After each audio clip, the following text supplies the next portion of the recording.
28 জানুয়ারি থেকে অনির্দিষ্টকালীন কর্মবিরতির ঘোষণা দিয়েছেন বাংলাদেশ রেলওয়ের রানিং স্টাফরা। রানিং অ্যালাউন্স, পেনশন এবং আনুতোষিক সুবিধা সংক্রান্ত জটিলতা নিরসনে সরকারের মনোভাবের কারণে তারা এই সিদ্ধান্ত নিয়েছেন। রানিং স্টাফরা দাবি করছেন তাদের বেতনের সঙ্গে রানিং অ্যালাউন্স যোগ করা, পেনশন এবং আনুতোষিক সুবিধা প্রদান সম্পর্কে সুষ্ঠু নিয়মাবলী প্রতিষ্ঠা করা প্রয়োজন। তারা আরও জানিয়েছেন নতুন নিয়োগপ্রাপ্ত রানিং স্টাফদের নিয়োগপত্রে বৈষম্যমূলক শর্ত আরোপ করা হয়েছে, যা রেলওয়ে আইনের সঙ্গে সাংঘর্ষিক।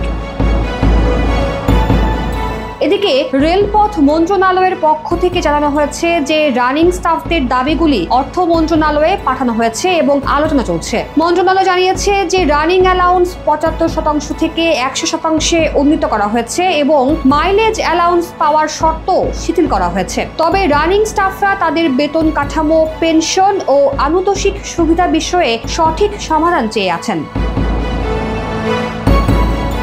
রেলওয়ে কর্মীদের এই আন্দোলন দেশের রেল সেবা নিয়ে গভীর উদ্বেগ তৈরি করেছে। রানিং স্টাফদের কর্মবিরতির ফলে যাত্রী পরিষেবা এবং মালবাহী ট্রেন চলাচলে অচলাবস্থা সৃষ্টি হতে পারে। যদি দ্রুত কোনো সমাধান না আসে তবে রেলপথের স্বাভাবিক কার্যক্রম পুরোপুরি ব্যাহত হওয়ার আশঙ্কা রয়েছে।